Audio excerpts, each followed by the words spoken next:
Hi friends, welcome to the NPTEL course on Leadership for India Inc. Practical Concepts and Constructs. We are in week 2 discussing leadership theories. In this lecture, we will discuss behavioral theory. In the previous lecture, we considered the trait theory. The trait theory focused on the qualities a leader possesses. The behavioral theory focuses on the behaviors which a leader exhibits. Behavior can be defined in terms of the following 4 attributes. 1. An action that can be seen, heard, or experienced. An action that is observable and measurable. An action that is also repeatable and imitable. And one that is amenable to modification. The behavior of a leader towards his or her followers influences the overall organizational behavior and therefore represents a viable approach to study leadership behavior. Please bear in mind also that silence is also one type of behavior, particularly when it is accompanied by a particular type of body language, non-tonal, non-verbal behavior. There are basically 2 types of behaviors which leaders may exhibit. One set of behaviors is the task behavior set. The other type of behaviors is the relation behavior set. In the task behavior set, the leader clearly communicates the goals to group members.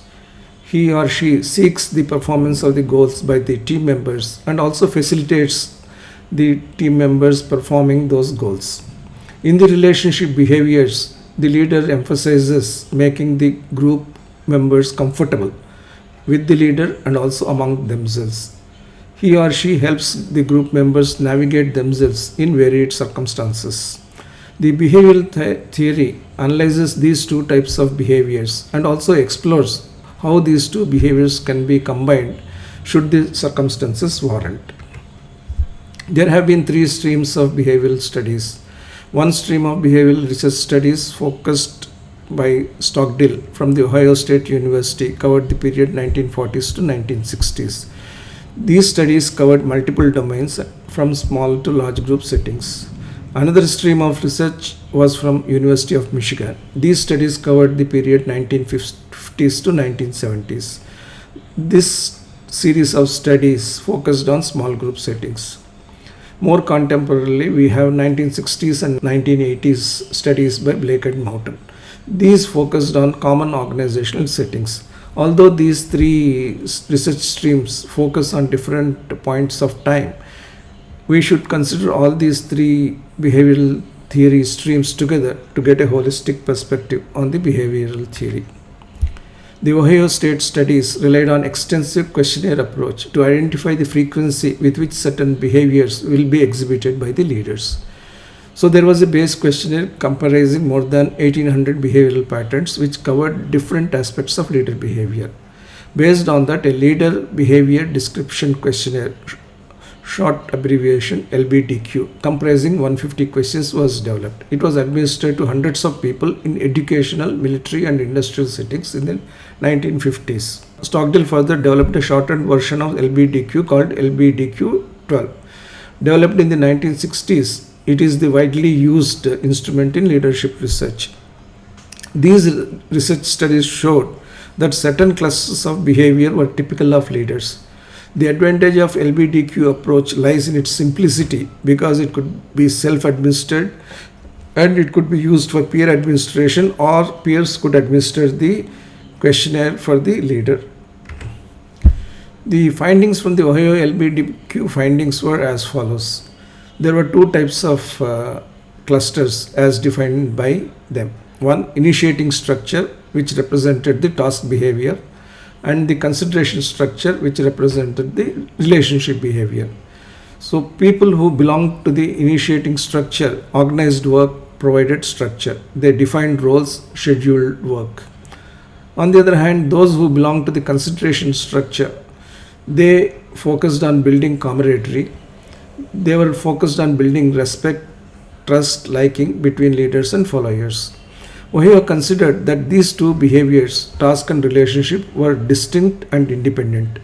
A leader can be high or low on the initiating structure. A leader can also be high or low on the consideration structure. However, there was no conclusive hypothesis of the most appropriate combination that could be suitable for varied leadership contexts. The University of Michigan studies focused on impact of leaders' behaviors on the performance of small groups. This research identified two types of leadership behavior: employee orientation, which corresponds to the consideration behavior of Ohio studies. As per this, leaders exhibit a strong human relations emphasis. They value the individuality of workers, give special attention to their personal needs. Employee orientation, as I said, is similar to the consideration behavior extended under Ohio studies by the leaders. The second behavior is the production orientation. Leaders who exhibit this kind of behavior have a strong technical and production bias. They view the workers as a means for getting work accomplished. Production orientation is similar to the initiating structure of the Ohio studies. These two clusters of leadership behaviors under Ohio and Michigan studies, initiating structure and production orientation respectively on one hand, consideration approach and employee orientation approach respectively on the other, are similar, but the two studies differ significantly in how they view the behaviors in combination. Michigan studies concluded that the employee orientation and production orientation were contrary to each other. The initial position in fact has been that if a leader emphasizes high production, he would cause low employee orientation, or the leadership style of high production would be accompanied by a low employee orientation style. On the other hand, if the leader has high employee orientation approach, it would also be accompanied by low production orientation approach. Later on, Michigan study shifted the approach. The later position has been that employee orientation and production orientation are somewhat related to each other. So the conclusion at the later stage was that if there were to be a high production orientation of the leader, it could be accompanied by either low employee orientation or high employee orientation. It cannot be said that only low employee orientation would accompany high production orientation. Similarly, if there were to be high employee orientation on the part of a leader, the leader could also have either low or high production orientation. So the approach is that there is some kind of if not proximity, some kind of influence of one relationship over the other. However, while they were considered independent orientations, they were not very clear how one could be truly both a production and employee oriented leadership behavior simultaneously. Even Michigan researchers concluded that if the two behaviors, production and employee orientations, were treated as independent orientations, leaders could be both production oriented and employee oriented simultaneously.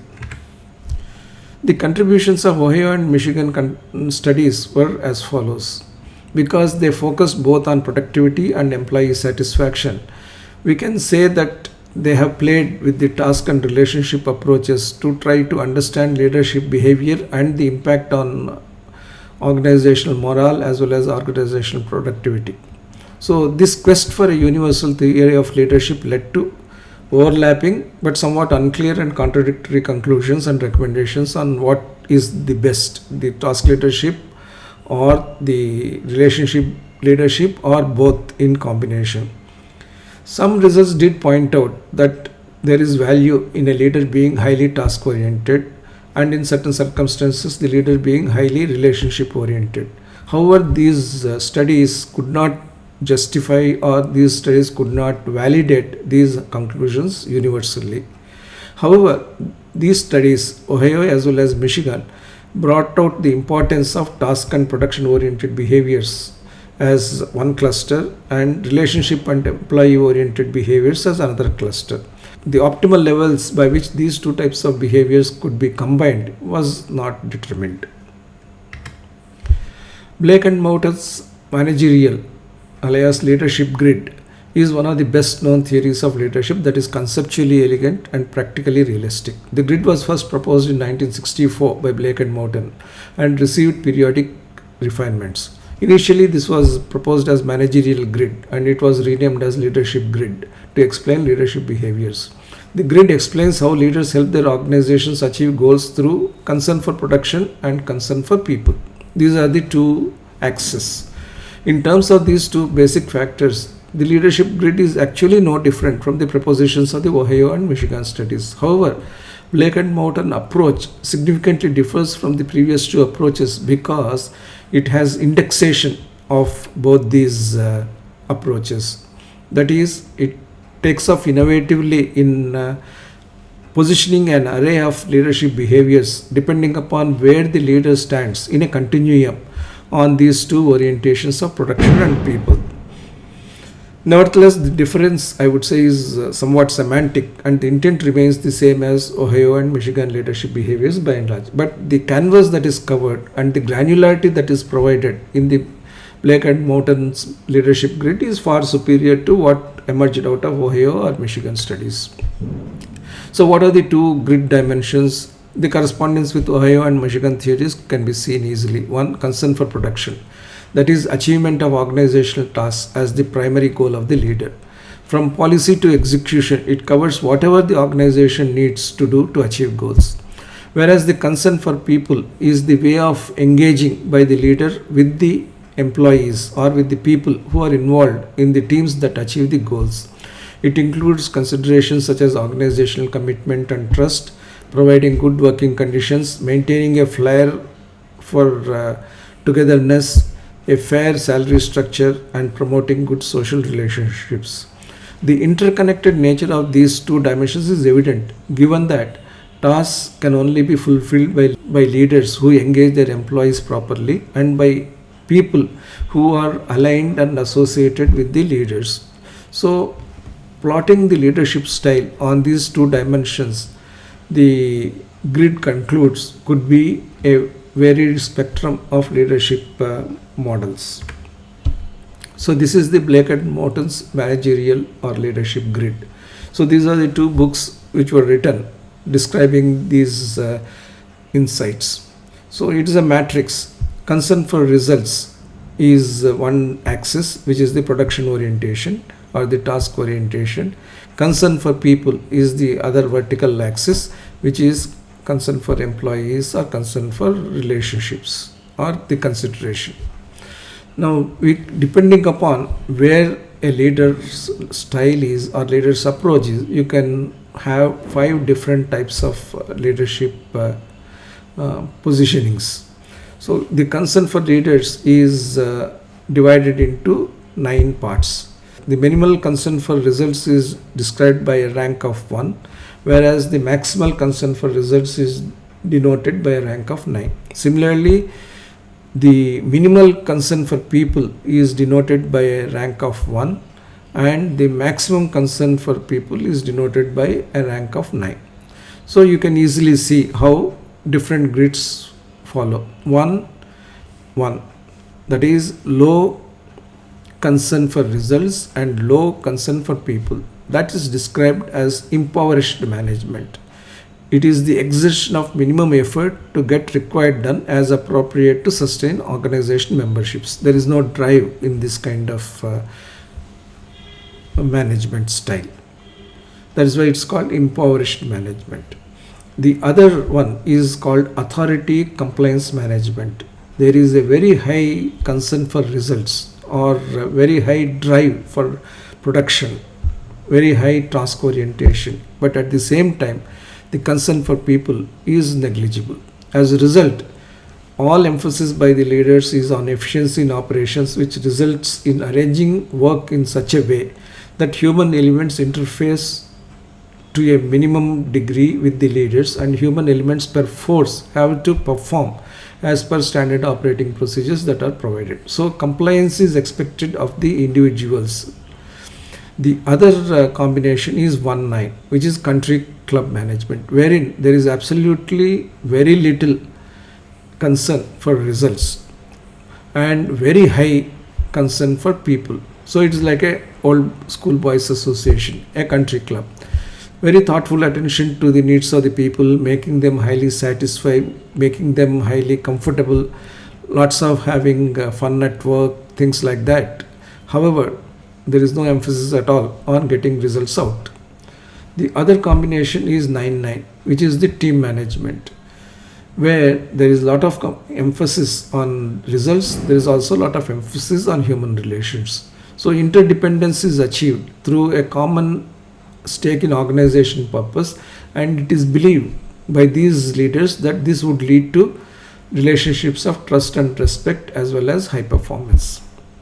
While these are the extremes, with one being the least desirable and 9 being the most desirable, we also have a middle of the road management, which is 5-5. Adequate organization performance is possible through balancing the necessity to get work out and also maintaining the morale of the workforce.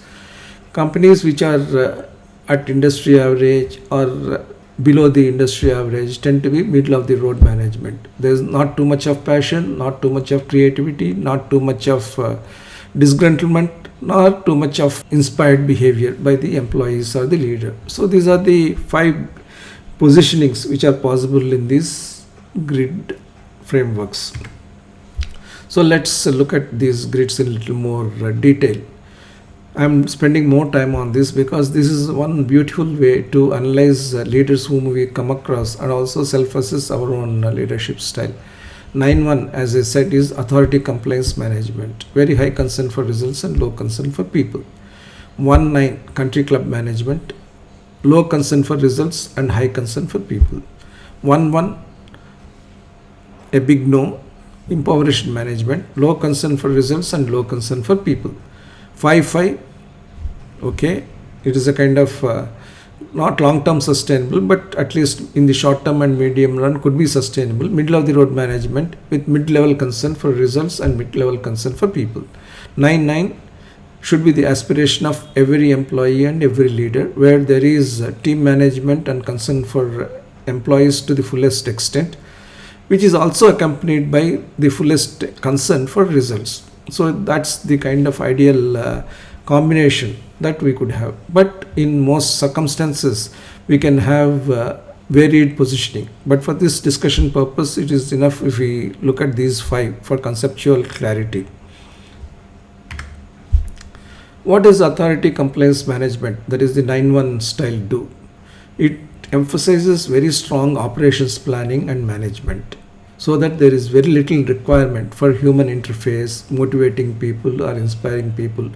You divide the whole work into unit operations, clearly specify what each person needs to do, and then measure whether this person is delivering on that. And the management also takes responsibility to ensure that others also work in tandem so that they do their work automatically under the overall set of standard operating procedures. Therefore, there is heavy emphasis on task and job requirements, very low emphasis on people, and people are seen just as mechanical robots, unfortunately, in this approach. Communicating with followers is essentially for giving task instructions. Result-driven approach is used to manage with very little concern for people. And the 9-1 leader is typically seen as a kind of autocratic leader who is always controlling, demanding, hard-driving, dominating, and overpowering. You might be seeing these types of leaders in certain scenarios, particularly, let's say, getting projects done very quickly, construction sites, who command a large number of people and always forcing them to do the work as per the time standards that are set. This represents the age-old authoritarian, task-oriented view of management, probably belonging to the even before the scientific management of Frederick Taylor came, wherein everything needs to be timed and needs to be executed as per the time standards that have been set. It has all the concern for tasks and very little or no concerns for people and their feelings. Then you have country club management is 1-9. It is like a happy-go-lucky group. It believes that if the leader is people-friendly, the people will automatically be motivated to deliver the goods. Therefore, when the leader meets the people, he will not talk about tasks. He will only talk about how the people are feeling. The high emphasis on interpersonal relationships is good per se. The focus on attitudes and feelings of people is also good per se. Having a positive climate created where everybody has a feeling of bonhomie is also good per se, but without any relevance or connectivity to the results they must achieve, it is of very little use in a competitive corporate world. The 1-9 leader is seen to be a very agreeable, eager to help, comforting and non-controversial leader. People will feel happy to be associated with, partly because he is so friendly and helpful, and partly because they are not driven to work in a significant manner. This country club management is the outcome of the human relations school that says that authoritarian method of management is so bad that it could destroy organizational culture. In a way, it is a counter response to the authoritarian style, and it took root in the early days of productivity movement, industrial engineering, and early industrialization. Impoverished management needs long consideration, really speaking, because in this corporate world of competitive conditions, we cannot have a leadership which is not concerned about either the people or the results. It is only a namesake leadership which exists based on the titles and functions, which is completely uninvolved and withdrawn either from the goal system or from the people system. It has no contact of any kind with the employees. It's the kind of ivory tower leadership behavior. The one leader is seen to be indifferent, diffident, non-committal, resigned, and apathetic. This is not a management style that is to be even discussed at all. However, we do have companies, we do have leaders who do follow impoverished management, not necessarily of one variety, probably of two variety, or 2-3 variety, or 3-2 variety. It is certainly anachronistic in today's world, and if there were to be an impoverished management, every effort must be made to slide it up towards a better model of leadership behavior. Then the middle of road management. Most companies which are around the industry average could fall into this road. It is a personification of compromise leadership in the name of balance between results and people. Key aspects are intermediate concern for task orientation and intermediate concern for employees who undertake the task. There is always a kind of compromise which the leader strikes between pushing for results and taking care of people. For example, in current circumstances when employees are having significant difficulties, the compromise the leader might strike is not to push for results at all, because he believes that pushing people at this stage could be counterproductive in his own view. So it is a kind of compromised management. Conflict avoidance is very much the motto of the leader. Moderation is always followed in production as well as in people relationships. As a result, the company achieves an acceptable level of production and probably a satisfactory level of employee morale. The 5-5 leader is seen to be expedient, soft pedaling disagreements, and striking middle ground. It doesn't allow the organizational boat to be rocked. At times, we need to disrupt the established structures and established processes, push people, drive growth to be able to perform in a competitive scenario. But by adopting a middle of the road policy which doesn't shake up anything, which doesn't look at stretching the limits of either personal engagement or production engagement, you are ensuring that you are kind of static, a stuck in the middle kind of company with just adequate production and adequate morale. Team management approach. It is an ideal management approach with a strong emphasis on both tasks and interpersonal relationships, making the organization competitive and ahead of competition. There is full concern for results and full concern for employees. Very high degree of participation is enabled and teamwork is emphasized by the leader in all his interactions. It keeps the organization firing on all the cylinders in terms of output. It fulfills not merely probably the basic needs of the employees, but also in the Douglas McGregor kind of approach. That is, work is natural to the employees. We should empower them to be able to perform better. And the 9-9 leader therefore is seen as a very determined person wanting to get the results, but at the same time very participative person who is open-minded, who enjoys his leadership responsibility, but also makes the employees enjoy their work responsibility. Obviously, this team management is the best approach for maximizing business results as well as employee satisfaction. It also assumes that there is no conflict between the two, and any disagreements will be openly discussed and resolved.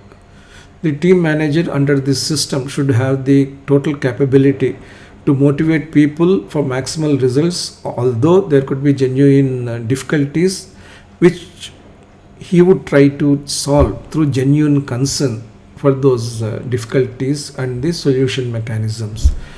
Therefore, team management requires the highest caliber of leadership ability and commitment. Then let's look at a few concepts which arise from the discussion we have had. A leader who deploys both 1-9 and 9-1 styles but does not integrate the two is seen as one who uses both paternalistic and maternalistic approaches. Such a benevolent dictator acts so generally for achieving the goals. When we say paternalistic, a style which has work cut out as the task and a goal as a non-violable responsibility. When we say maternalistic, it is engaging with the followers, caring for the followers. If a leader were to combine both these approaches, he would probably become a benevolent dictator. He is a familial dictator. Organization is considered as a family and followers as members. But the leader says that I am the director and you are the follower. I am the caretaker, but you are the result giver. That is the approach the benevolent dictator takes. They would only reduce the harshness that is implied in the task orientation and do not generally empower the employees to come up with their own contributions, because the maternalistic style is not a genuine participative style. It is developed to give a soft touch to the dictator, more like a iron fist in a velvet glove. There is also the opportunistic leader who uses all the 5 types of leadership depending upon the composition of the teams, depending upon the nature of the goals, focusing on his personal achievement and not necessarily on the people's achievement. That leader will be seen as an opportunistic leader because people will see through the game. Today he is a task oriented leader, tomorrow he is a highly human relations oriented leader. At some other point of time he strikes a middle ground. At some other point of time work is all fun. So they say that this leader is trying to be opportunistic. He is seen simultaneously as one who is ruthless, who is cunning, who is manipulative. So these toggling approaches give these traits as labels for him. And the style is seen as self-serving and self-centered. The tag that is given therefore is that he is an opportunistic leader. Certain types of firms may consider opportunistic leadership as the ideal way to coast through rapidly changing environments. It is seen as being flexible, being adaptable, and even strategic by some firms. But in the long term, such leadership cannot be more than a tactical approach to win over certain immediate situations. So how does this work? Let's try to simulate the 3 behavioral approaches. Let's say there is a huge need for production. It entails heavy task orientation. Then obviously high production is extracted out of the workforce, but employees cannot manage that level of pressure. So there would be employee attrition. Then when employee attrition happens, the management will wake up. They would switch to heavy relationship orientation. But then what happens? Business slippages occur, but with employee comfort.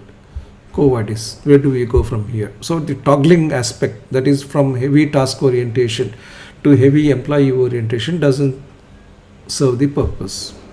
You look at the other way. You have high employee attrition to start with. Therefore, you emphasize heavy relationship orientation. You retain all the employees, build a happy organization, but you have very poor production output. Then you switch tracks. You will say that I need heavy task orientation. I will demand the highest levels of production from my employees. High production arises, but again with employee attrition. Again, quo vadis, where do we go from here? Therefore, trying to toggle between the leadership behaviors, which apparently represent, if not two extreme polarities, 2 polarities of dealing with employees and work, could be troubling. Therefore, deploying a leadership behavior, either task or relationship, based on immediate needs, opportunistic circumstances could provide early wins, but could lead to volatility in how business performs, how organization perceives, and how leaders themselves are effective. Overall, it provides a very misty and opaque organizational culture that confuses and confounds the team members and the followers. So, I would not recommend toggling behavior on the part of leaders from task to employee and employee to task. So, in practice, another kind of situation occurs. Business requirement, let's say, is of high production with low attrition, because if you keep losing people, you will not get the level of production. Typical example is in pharmaceutical marketing. We have got people who have to achieve per capita productivity per month. In the Indian pharmaceutical industry, in the domestic market, if you achieve a productivity of, let's say, 5 lakhs per person per month, that operation will be highly profitable. If you get anything below 1 lakh productivity per person per month, the requirement will not be satisfied. The sales operation will be highly unprofitable. 2 to 3 could be the middle ground.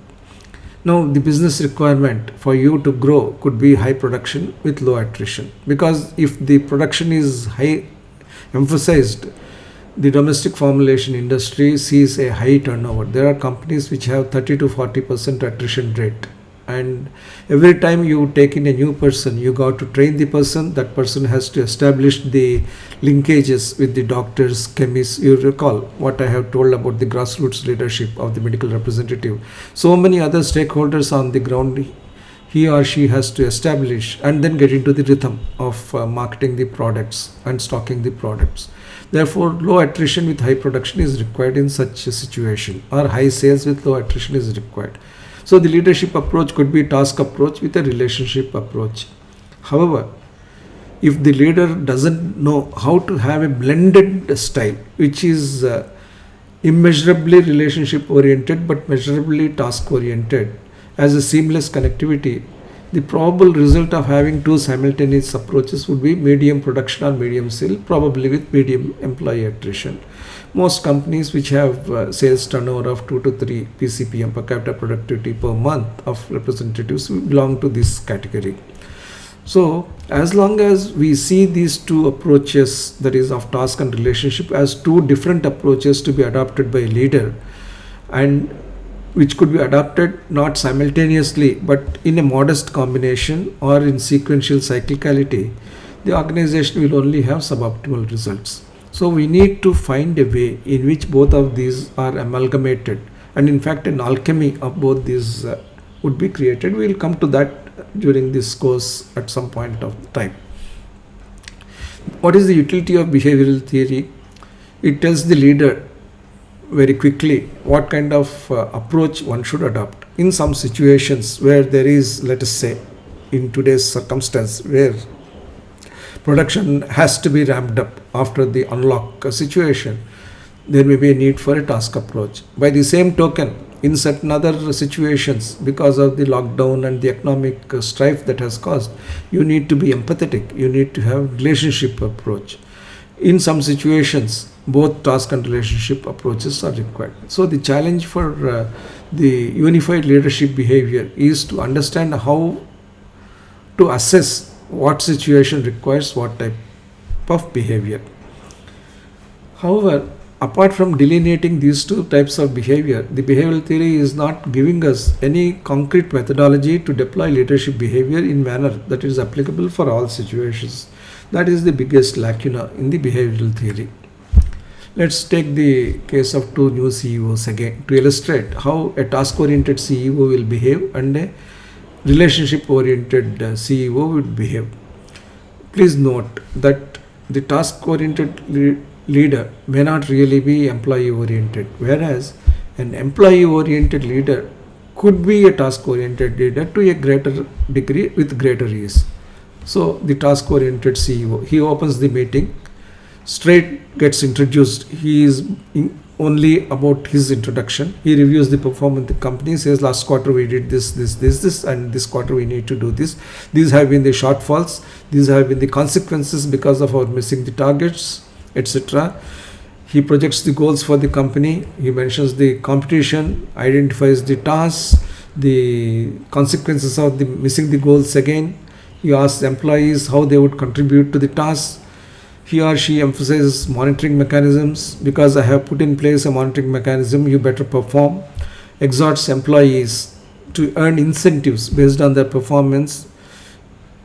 He or she believes that emphasizing the reward portion of the whole employee work cycle is the appropriate and adequate motivator. And then the CEO closes the meeting on time. He closes always the meeting on time. He believes that productivity is very important, and by starting and closing a meeting on time and just sticking to the knitting and not diverting himself or herself from the topic to, let's say, the employee concerns or the organizational concerns, he is demonstrating how objective and how task oriented he or she is.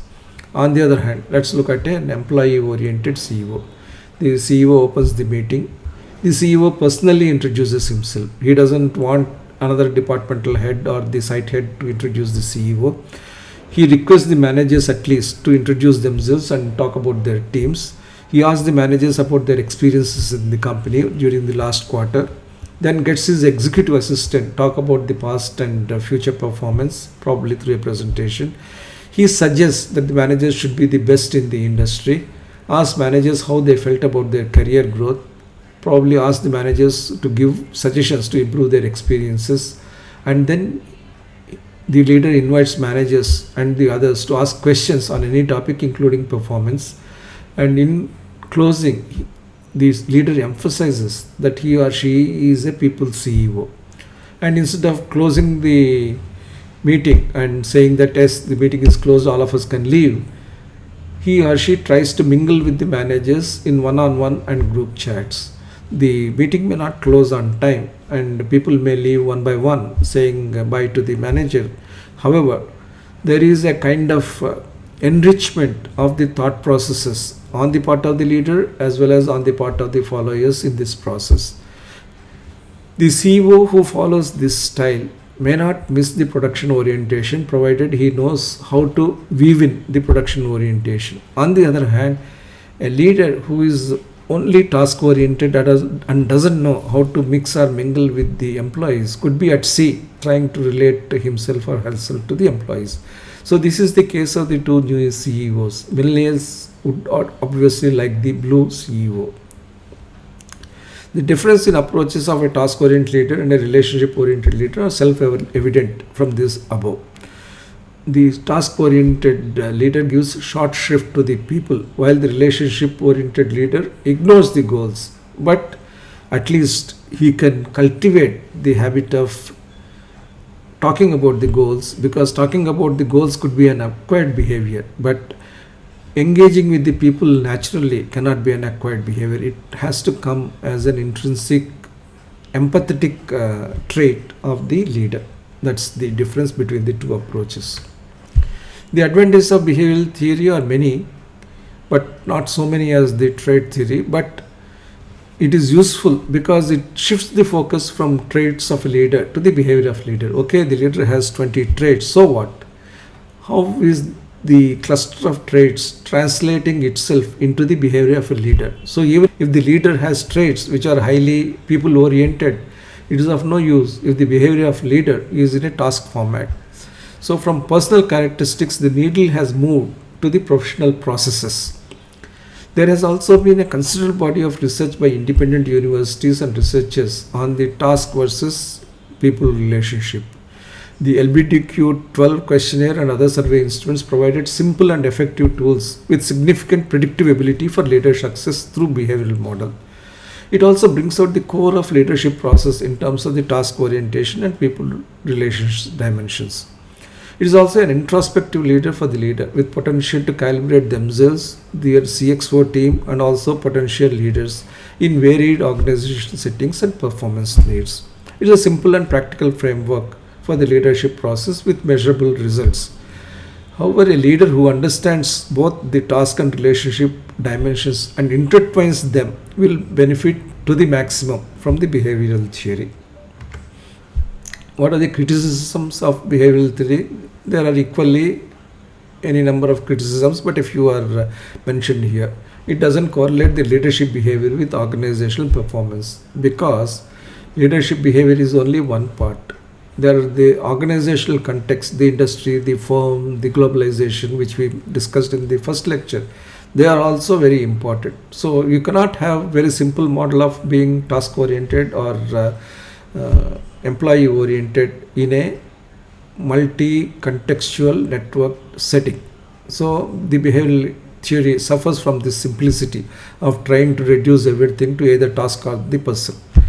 It does not also offer itself as a universal leadership theory which could be effective in any situation. It doesn't take into account the interplay between behaviors in organization. Suppose one department has task orientation, another department has got employee orientation. And also if the situations change over time, how does this nexus or the disconnect handle itself?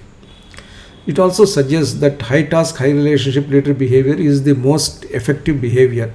However, empirical and anecdotal research does not fully substantiate such a singular approach, and also the complexity of getting that level of high task and high relationship approach. Typically, different situations require different levels, and combinations of task and relationship behaviors, as we have discussed, with just a toggling approach is not going to be helpful. What else can be done is not explained by the behavioral theory. Moreover, as the behavioral theory is based on the US data and the US culture, the relevance of behavioral theory to other types of cultures, be it the Indian culture or the Japanese culture or the European culture, is really questionable. We will also see how different cultures have different employee behaviors and leadership behaviors. While the criticisms of the leadership behavior theory are valid, there are certain contributions and benefits of this theory, and it should be a worthwhile exercise to understand the behavioral theory as we coast along our leadership journey. And it is a good framework to have for leadership performance assessment, even in contemporary times. So, what are the multiple contexts which could besmirch how the behavioral theory can work out itself? There are many conundrums which are unresolved. How do we tackle the firm's strengths and weaknesses? What is the industry structure that is impacting me? If I am operating in an industry which is running to very tight timelines, almost as an industrial cultural factor, how can I manage that with the behavioral approach of two polarities? What is the economic context the firm is facing? What is the function I am handling? Is it production function or is it the research function? What is the national cultural parameter? What is the ethnic approach towards managing people or getting managed by leaders? Therefore, one leadership behavior cannot be easily got which will satisfy all these multiple contexts. However, the inquiry is very well appreciated, and it will be helpful for leaders to develop their own thought processes in this respect. Let's see how these goal variations could occur. Let's say we are talking about high task, high relationship leader style, and we say that that is the best, because nothing like having high productivity in mind and high people orientation in mind as the final dictum of the best leadership style. But let's say you are managing research and development, particularly drug discovery, or let's say vaccine development. Is task orientation inappropriate or appropriate? If it is a public emergency and if it is a pandemic, task orientation is extremely important in getting the vaccine out through the door at the earliest. But for most research and development activities, task orientation is somewhat inappropriate in the creative areas which call for experimentation, failure of experiments, multiple trial and error studies, and even clinical studies. So when you are discovering new things, again remember the four aspects of technology: discovery, innovation, invention, and improvement. Depending upon the group in which your research and development activities are concerned, you can use task orientation to a particular degree in each of these grids, not in the same degree. But at the same time, you can override that constraint when public emergencies exist, even in R&D. Then production. Generally, production environment involves repetitive, tightly timed work. It is considered the ideal one for the task-oriented approach. But there have been studies, Hadan studies, which explained and which demonstrated to us that by engaging with the people, the supervisors create a sense of belongingness to the workers, and the productivity is almost automatically increased. Similarly, by providing better working conditions, employees feel one with the management, and therefore, even in a production environment which requires a task orientation, subtle employee touches create a employee relations oriented leadership behavior, and in turn leads to better productivity. Let's say quality. Amongst all functions, it is seen as the most objective, impersonal, clinical, and it is nothing but product, process, workplace quality. It is a standard which has to be met, and no arguments, no tolerances about that. This is again an ideal situation for task orientation. But those of us who understand the Japanese method of quality management, the quality circles, involvement of shop floor workers in the ideating mechanism, use of Kaizen and various other work improvement practices, employee ownership is seen to be the critical parameter of even a function such as quality, which is objective and has only a go or no go kind of determination. These three examples are suffice to tell us that a universal theory of leadership based just on high task or high relations, or high task and high relations as an aspirational goal would not work. Therefore, we should not label any one leadership style of behavioral theory as being the most appropriate, even to situations considered to be ideally amenable to such leadership styles. We got to have an open mind as leaders and use the leadership style appropriately. Then also we should look at the traits and the behavior nexus. If you review whatever we have considered in terms of the traits, you will get 28 traits in total. Out of these 28 traits, 16 traits are relationship oriented and 12 traits are task oriented. So there is actually a preponderance of relationship oriented traits that are expected of a leader and have been proven in different trait theory researches to be of having some validity. There are only 12 traits which are task oriented. Therefore, we should see this as one holistic approach rather than a discrete approach. And different traits will have different levels of task and relationship orientation. If you are a persistent leader, for example, it is not that you would be only task oriented leader. You will be persistent along with a passion for the task, as we said, and that passion for task involves motivating and inspiring your co-workers, co-founders. So that is the ingrained overlap or connectivity between the two. If you have high level of cognitive ability, you also need data to be presented by the employees. You cannot recognize something where there is no data. You need data, and data needs to be produced by people who work on the job. So task orientation is implicit in having a higher level of cognitive ability, but people are the link which provide the data in an appropriate form to you. Therefore, there is every methodology that connects each trait with production or employee orientation in different measures. The leader has to analyze his own traits and see which is overly in favor of task orientation, which is overly in favor of relationship orientation, and how these need to be intermingled. So the nexus between the traits and behavior is extremely important and probably not very well researched even to date. How do we apply behavioral research? The greatest benefit of having the behavioral theory is that it holds a mirror to a leader. It tells the leader, what is my behavior? Is it effective? The leader can ask himself or herself, what is my behavior? Is it effective? What should my behavior be? How can I change my behavior? What are the circumstances that are being encountered which require a different kind of behavior? Then the second question is, how can I develop myself? Now that I have this leadership questionnaire, why not I use the questionnaire to assess my leadership behavior? And how do I use the assessment results to improve my behavior? And what should I target out of this improvement through my behavior? If I am already a relationship oriented person and I have to change my behavior to be also a task oriented person, should I try to raise productivity? Should I try to increase morale to an even higher level, or both? Therefore, behavioral theory is a kind of mirror for the leader and also for the followers. Behavioral theory is applicable in larger groups and organizations, but in small organizations, behavioral theory may not be so visibly operating because traits themselves are seen as behaviors in small group interactions.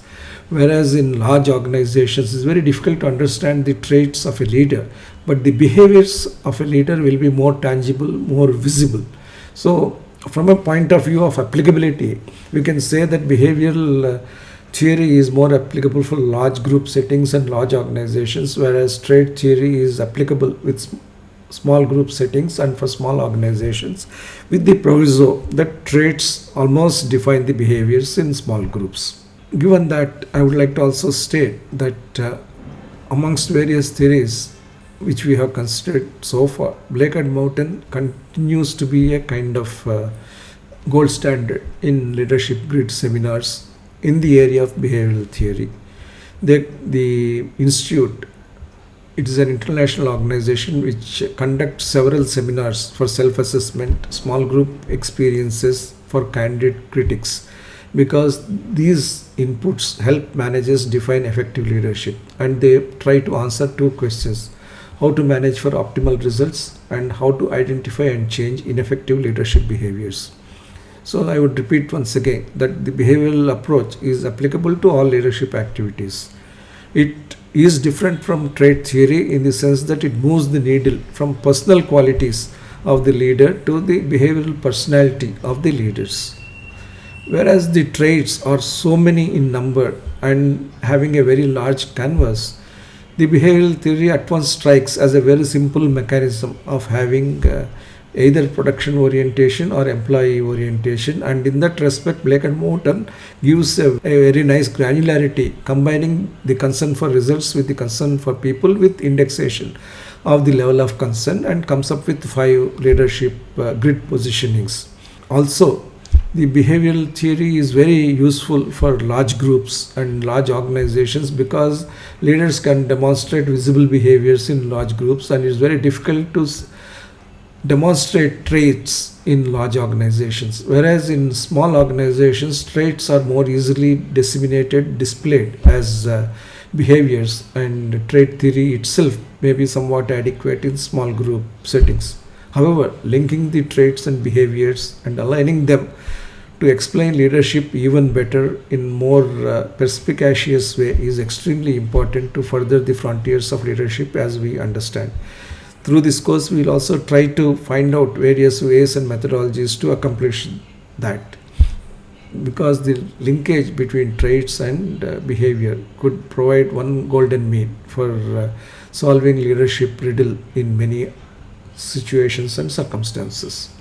With this, we come to the end of behavioral theory session, and we will cover another theory in the forthcoming lecture. Thank you very much for your kind attention.